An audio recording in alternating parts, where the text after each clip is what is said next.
What's going on, guys? We are back tonight with another showcase video for you, and we are going to take a look at the new Goatman card. This card looks pretty sweet, actually. I kind of like it. When played, if your deck has exactly 9 cards from any album, those cards, wherever they are, gain plus 14 until played. So a lot of flexibility here. It doesn't need to be a specific album. Obviously, if you can include history, it makes it a little better because you can do a 9-9 split. And then all 18 cards get, obviously, plus 14 until played. So that's what we did. We did a 9-9 split with Time Machine. When drawn, if your deck has exactly 9 history, your science cards, wherever they are, gain plus 15 until played, and vice versa. So I'm going to get the 15 off of this, and then the 14 off Goatman. Let's take a look at the rest of the deck here. We've got, we went with Natural Monuments. When played, if played in the middle slot, card opposite loses 50, and 9 of your random Natural Monuments and 9 Weird World cards get plus 23 until played. So a few Weird World cards and Natural Monuments in the deck. Carlu. For every history card in your deck, your Natural Monuments get plus 4 until played. Rockin' Door to Hell for the plus 50 this turn. EpiPen for a little bit of energy this round, so plus 3. Looking Glass, nice monument card as well, plus 70 this turn. And if you lose, minus 10 perm. Magna Carta, helping give our cards a little bit of discount this week, since it is a lower energy week. We got Roanoke Colony. When returned, if you lost the turn, your opponents either get minus 10 or you get plus 10 on all your cards. So a lot of cards buffing a lot of our deck here. Looks pretty good. Night Attack, if it's after round 1, your cards, wherever they are, gain plus 23 this round. Iron Maiden slotting in for the energy perm that we're going to get off of it. Rat King fits that Weird World slot. Your cards in hand gain plus 13 perm. Cave of the Crystals, all other cards in both players' hands lose 20 this turn, and then you gain 10 on the round. This is a Natural Monument card as well. Identity Theft, obviously fantastic card. You guys know it. For every legendary card in your opponent's deck, up to 10, your cards in hand gain plus 4 until played. So potential for plus 40. Sahara, the start of the turn, your Natural Monument cards, wherever they are, gain plus 5 until played, and then all other cards lose 2. We got Siege of Baghdad. When drawn, your opponent's legendary cards, wherever they are, lose 25 for 3 turns. Great Goo, good in this deck as well. If your deck has 9 or more science cards, 9 of your science cards lose 10 until played, and then 9 of your random non-science cards, so our history cards, are going to gain plus 10 perm. And Shakespeare's Folio. When played, 2 of each of your weird document and battle cards get that plus 25 perm. So this deck is actually pretty nasty. I was kind of surprised with it. Hit a lot harder than expected. So as long as the energy doesn't give you too much trouble, it can definitely put some power down, I noticed. We'll check it out, though, see what you guys think.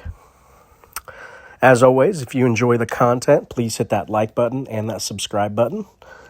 Still trying to grow this channel up as big as we can. Going for 1 million, guys. We're going for 1 million. Maybe one day. I doubt it, though. One can dream. All right, here we go. Halloween. All right, what do we got? What do we got? Anything that needs to be played on the round here, we do have this one. So it wants to be played on the round. You want to be played in the middle.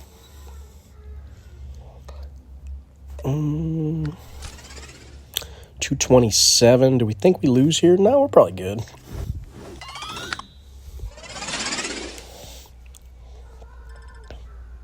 I'll take that.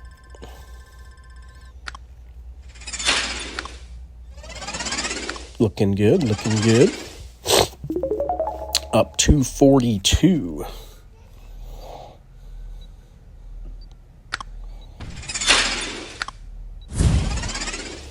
All right. Let's see here. Let's drop you here. You and you. Carlu getting that plus 24. That's nice. Jet car coming in hot. We're still looking good, though.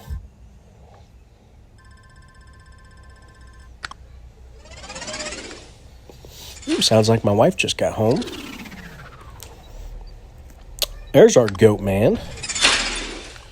Also got EpiPen. We're going to need to cycle that a little better.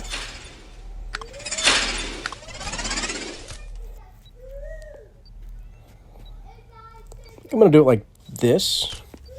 Get a little bit of power down here. I hate to lose this round. Hopefully we don't. Yeah, I think we did, though. 231. He's going to get a buff. 3. Yeah, I think he got us. Yep. Close, though. Ooh, he's stealing energy. That's not good. You hate to see it. All right, what do we got here? We got our Grey Goo. Definitely need to get Iron Maiden down. I need to get that energy going. So we're going to play you. You need to cycle right there.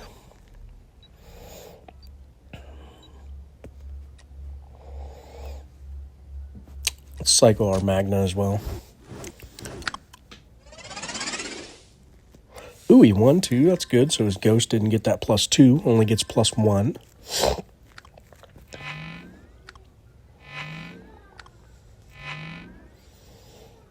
Okay. There's our Roanoke.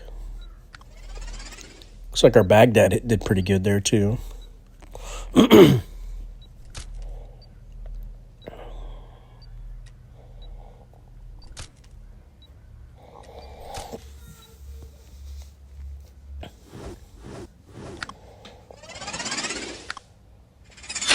So listening to another Joe Rogan podcast while I was at work, and I clicked on an episode that had a guy talking about mushrooms. Super fascinating, man. I could not believe, there's so much about mushrooms that I didn't realize. I mean, not just like the psychedelic properties or whatever. I'm not talking about that. Just like health benefits and stuff from them. He was kind of going over that, and just some real fascinating stuff about like mushrooms in general that I was just like, oh wow, didn't know all this. So it was pretty cool. Definitely, if you're into that kind of information, definitely check it out. One of his podcasts anyway. He did talk about some of the psychedelics though, which was interesting. I've never done that stuff personally, but the guy was telling this story, and this guy's like, it was all research, he's super big into this, like, as his, it's his life basically, right? So it's no surprise that he's tried it, for research purposes or whatever, He said, though, he tried it one time or he remembered taking a whole bunch of it one time, and I don't think he realized, or maybe I'm trying to remember, I don't want to butcher this, but anyway, he had a stutter, he said. And it was really bad to where he was like, embarrassed by it, struggling growing up with it. Well, he had taken like a ton of these mushrooms and got like out in the woods or something, climbed a tree, and it was in a storm. It was like lightning out real bad. And first thing he was thinking was, I'm about to die. I'm about to be hit by a lightning bolt, and I'm up here in this tree right now, probably the worst place I can be type thing. And, lightning cracking all over the place. Well, he ends up like closing his eyes, and he basically like wills his stutter to go away by the sound. He just says, I don't want to stutter anymore, or no more stuttering. And he just kept saying it like over and over and over, he said, just repeating it. And then he said the next day he had woken up, and then he always stuttered way worse when he was like nervous or under pressure, right? So he ended up running into a neighbor that was like a really attractive woman or a really attractive lady in his neighborhood that he kind of fancied. Well, she walked up and, said hey to him or something, and he immediately, looked her, and he was able to look her in the eye, which he usually didn't do. He always looked down just because he was nervous. Well, I looked her in the eye, and then he answered her without stuttering, and he was shocked that his stutter had basically, disappeared overnight. And he said even to this day, he still doesn't really stutter anymore. So it's kind of interesting that whatever happened out there kind of, took that away from him, to where he doesn't have that issue anymore. So I thought that was interesting. So he thinks he somehow rerouted or created, like I was talking about on my previous videos, with my son. He thinks he created a new neural pathway there that essentially bypassed the pathway that was causing the stuttering. It's interesting stuff. But I don't know if he's attributing it to the psychedelic effect or not directly, but very well could be. He also had this cool story where he mentioned he had gotten a whole bunch of mushrooms that they found next to a police station or something. Him and a bunch of his friends, and they all took a whole bunch of them, like as a milkshake or something. And he said that he had a lucid dream. So he fell asleep, kind of, messed up a little bit still. And he recalled, dang, that's a pretty good turn right here. He recalled this dream that basically that the end of the world was coming, in a couple days. And he saw all these dead cattle, on the ground outside or something like that, several hundred dead cattle. Well, he said that and this was, 2 weeks away or something. Well, he ended up, I think he said it froze real bad in the area, and a bunch of snow came about, and then it heated up real quick, and it caused a flood a couple weeks later or something. Well, the flood, he wanted to make his way out to his cabin in the woods because it was really close to an area that flooded, and he wanted to gather his research, all his books, in case they had a real bad flood and it, got into his cabin and destroyed his work. So he went out there and he ended up getting trapped out there, he said, and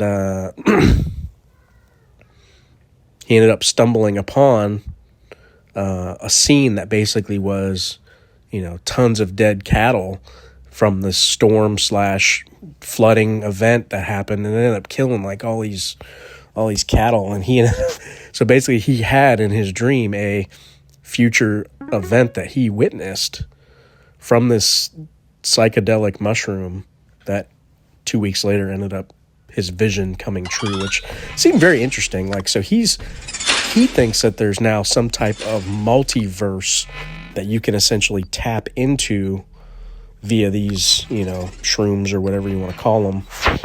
So definitely interesting.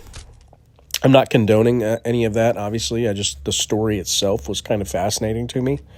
The idea of, seeing the future, essentially. It's kind of what I'm more looking at there. I don't know if any of you guys have had some type of experience like that. I know on this channel I've told you guys that I've had one myself, but it wasn't with any type of psychedelic or any stuff like that. It was more of a I was young and just had a dream, and the dream ended up coming true. And it was a future dream, it was in the future. I was playing in my dream. I was playing baseball with some kids that were much older than me. And I at the time, I didn't realize that it was because I was older, but I knew these kids, some of the ones I was playing with, and they were older. And I was talking to a guy. We were warming up, basically playing catch off to the side as a team. And I was talking to one of the guys that was throwing next to me with somebody he was playing catch with. And then as I was talking to him, I turned back to catch the ball that my guy threw, and I got hit in the face, basically, in the dream. Well, lo and behold, years later, I'm at this, and it was weird because in the dream I was at a park I didn't really recognize, so it was like a new place essentially. Well, at a certain point, we ended up getting a new field built next to our house that we ended up starting to play at, and that was the field, which it wasn't even around yet at that time. So this field didn't exist, which then later in life was built. And then again, it was one of the first couple times we had played there. We were playing catch. All of a sudden, I I turn to start talking to the guy, and it hits me like right then and there that was the scene from my dream, and it just recalled immediately. Like I knew it was exactly what I had seen. Like somehow, like my brain recalled that dream, and I was like, "Oh my God, I've seen this before." And the second I thought it, I went, "Oh crap, I'm about to be hit in the face by a ball," and I turned. And I flipped my hand up trying to catch it, and I couldn't move my hand fast enough. Sure enough, hit right in the eye, just with the ball, dead in the face. So it's crazy. Like, just, I've had that experience, so I can understand. So to me, it's always been a very fascinating subject. Like, if I'm able to have that experience, who else has had stuff like that happen? And what does that mean? Like, why do we have these psychic experiences, or these, foreseeing of the future, and like Nostradamus effect and all that stuff? I mean, it's very interesting stuff. I feel like definitely makes you wonder, like, is there more to it that we don't understand? Like, I don't know, there has to be. I feel like, I don't know. Let me know in the comments what you guys think about that. I definitely think it's interesting subject matter. Something I've always been fascinated by, at least. There's this fascination of wanting to understand the world, and especially unexplainable things. All right, we got that round.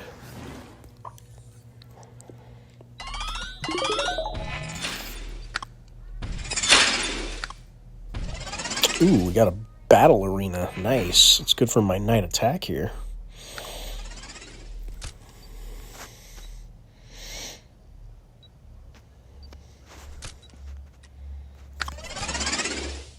All right, we're pretty low on energy, though. It's a little concerning, especially since our opponent has a fistful.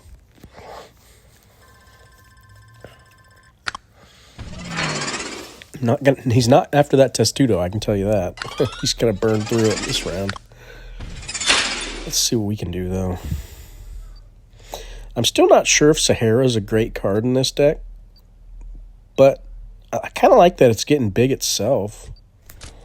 It's not hurting me too bad. At least it doesn't seem like it. Ooh, good turn for him. Oh, spider deck, eh?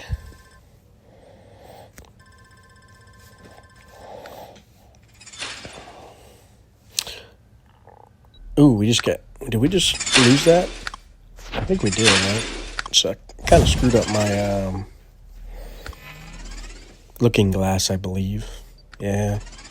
Dang it. So we got -10 there off that.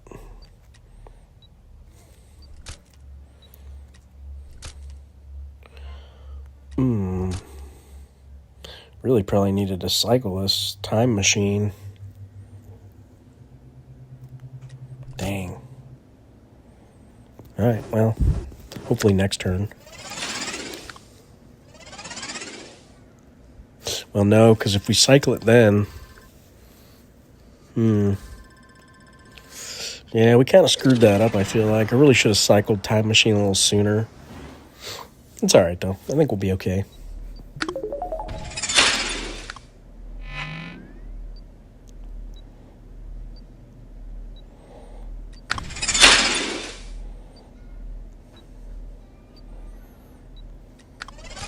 Do like this. I don't think we need to hold this much longer. Should give us a good jump this round.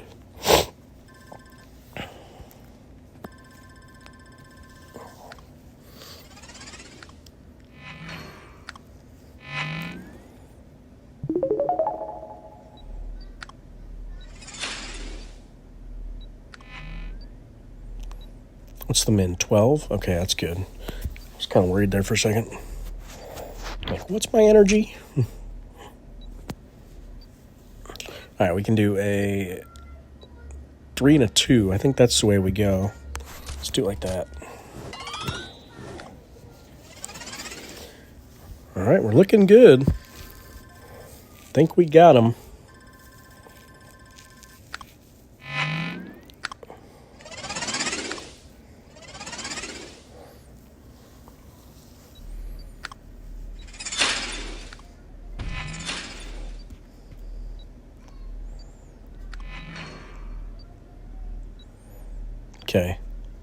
So let's see. We want to get you down. Ooh. Maybe not. Let's do it like this.